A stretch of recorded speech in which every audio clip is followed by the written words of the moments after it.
Hi నమస్తే welcome to మర media. నేను మీ కేవీఆర్.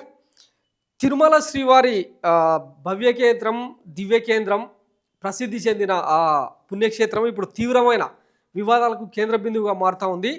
గత కొన్ని రోజులుగా అంటే కేవలం ఈ జనవరిలోనే కొత్త ఏడాదిలోనే జరిగిన వరుస ఘటనలు కూడా పలు అనుమానాలకు దారితీస్తూ ఉన్నది. టీటీడీ బోర్డు మీదనే పెద్ద ఎత్తున ఆరోపణలు వస్తున్న నేపథ్యంలో అసలు ఎందుకు రాద్ధాంతం, ఎందుకు ఈ వరుస ఘటనలు వెలుగు చూస్తున్నాయని ఇప్పుడు ఆంధ్రప్రదేశ్ మొత్తం చర్చించుకుంటా ఉంది. దీనికి కారణం గత ఏడాది విజయవాడ వరదలను, తర్వాత పలు రకాల సమస్యలను డైవర్ట్ చేసేందుకు మన బాబు గారి తెర మీదకి తీసుకొచ్చిన ముఖ్య వివాదమే తిరుమల శ్రీవారి ప్రసాదం, లడ్డు ప్రసాదంలో పందికొవ్వు కలిసింది అని చెప్పి ఒక పెద్ద వివాదాన్ని తీసుకొచ్చారు. అది కలిసిందో లేదో ఎవరు తేల్చలేకపోయారు. ఆఖరికి సుప్రీంకోర్టు కూడా దేవుణ్ణి రాజకీయాల్లోకి లాగడం ఏందయ్యా అని చెప్పి మొటికాయలు వేసేదాకా ఈ పచ్చపత్రికలు ఆ వివాదాన్ని ఆపలేదు. దాని తర్వాత అంటే ఒక 3-4 నెలల తర్వాత ఇక మన బొలినేని రామానాయుడు మిడ్ నైట్ మసాలా షోలు వేసుకునే వ్యక్తికి టీటీడీ చైర్మన్ బోర్డు పదవిని అప్పగించడంతో జరిగిన రాద్ధాంతం ఇదంతా చూస్తూనే ఉన్నాం కదా. ఒకసారి ఈ వారం 10 రోజుల్లో గత 2 వారాలుగా తిరుమల కేంద్రంగా జరిగిన వరుస ఘటనలు దేనికి సంకేతం అన్నది ఒకసారి చూద్దాం. తిరుమలలో వరుస ఘటనలు, అపశృతులు గతంలో ఎప్పుడూ లేని విధంగా ఇప్పుడే ఎందుకిలా శ్రీవారి ప్రసాదంపై చంద్రబాబు చేసిన దుష్ప్రచారమే కారణమా? గత వారం రోజుల్లో ఒకటి, తిరుమలలో టోకెన్ల కేంద్రాల వద్ద తొక్కిసలాట జరిగి 6 భక్తులు మృతి, 40 మందికి పైగా గాయాలు. అసలు మొత్తం టీటీడీ బోర్డు చరిత్రలోనే అంటే 93 ఏళ్ల చరిత్రలో 1932 నుంచి ఏర్పాటైంది టీటీడీ.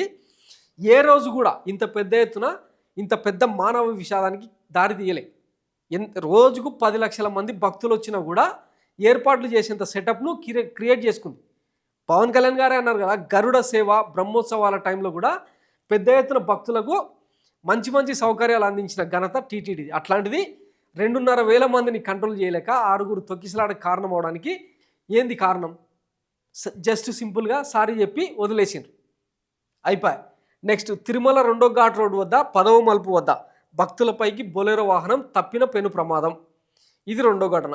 3వది, తిరుమల లడ్డు కౌంటర్లో అగ్ని ప్రమాదం, భయంతో పరుగులు తీసిన భక్తులు.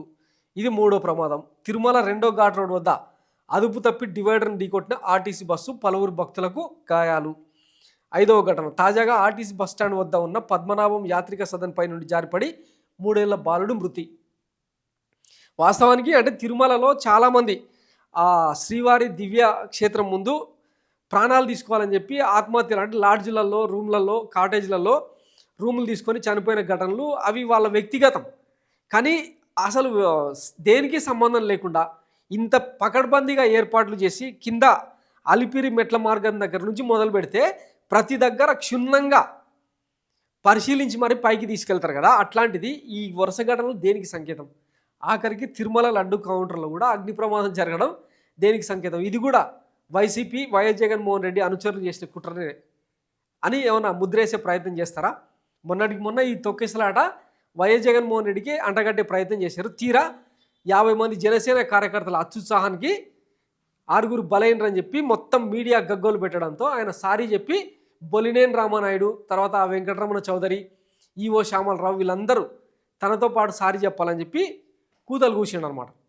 అంటే తమ పార్టీ, తమ కార్యకర్తలు చేసిన అత్యుత్సాహానికి అంతా తిరుమల టీటీడీ బోర్డు మొత్తం కూడా క్షమాపణలు చెప్పి సాగిలపడమని చెప్పి ఆయన ఉద్దేశం అనమాట. సో ఇదే కనుక వైఎస్ జగన్మోహన్ రెడ్డి హయాంలో జరిగి ఉంటే ఏ రేంజ్లో వార్తలు వచ్చేవి? దాదాపు 1 రోజులు, 2 నెలల పాటు చెవులలో సీసం పోసినట్టు మీడియా మొత్తం ఎట్లా గగ్గోలు పెట్టదో తెలిసిందే కదా. మరి ఇప్పుడు ఎందుకు వస్తలేవు ఆ వార్తలు? కనీసం అంటే హెడ్లైన్స్ కూడా ఎందుకు మారట్లేదు? సో ఇదనమాట కూటమి. ముఖ్యంగా చంద్రబాబు గారు అధికారంలో ఉంటేనేమో కళ్ళకు గంతలు కట్టుకొని నోట్లో గుడ్డలు కూక్కొని బతికేస్తుంది అనమాట ఈ మీడియా.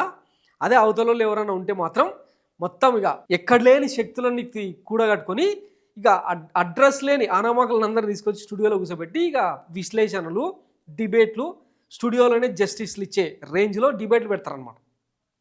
మరి ఇప్పుడు ఏమైనాయి? ఒకవైపు సంక్రాంతి కోడి పందాల పేరుతో ఇంచుమించు 5,000 కోట్లకు పైగా దందా నడిచింది.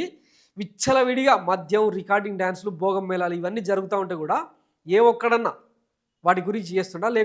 దీన్నే మళ్ళీ ఆంధ్ర పరవశించిందని కథనాలు పులకించిపోయింది. గతంలో వైఎస్ జగన్మోహన్ రెడ్డి ఉన్నప్పుడు సంక్రాంతికి రావడానికి భయపడ్డ జనాలంతా ఇప్పుడు స్వేచ్ఛగా వెళ్ళి జూదం ఆడొచ్చిరంట. ఇది పరవశం అన్నట్టు, పల్లె పరవశం. ఇంకా ఇట్లాంటి దిక్కుమాలిన మీడియా ఆంధ్రప్రదేశ్లో మోపోయిన తర్వాత ఇంకా అభివృద్ధి ఎక్కడిది, సుపరిపాలన ఎక్కడి, సుస్థిర అభివృద్ధి ఎక్కడిది? సో ఆలోచించుకోవాల్సిన ఆంధ్ర ప్రజలే. Thanks for watching Mara media. నేను మీ కేవీఆర్. Thank you.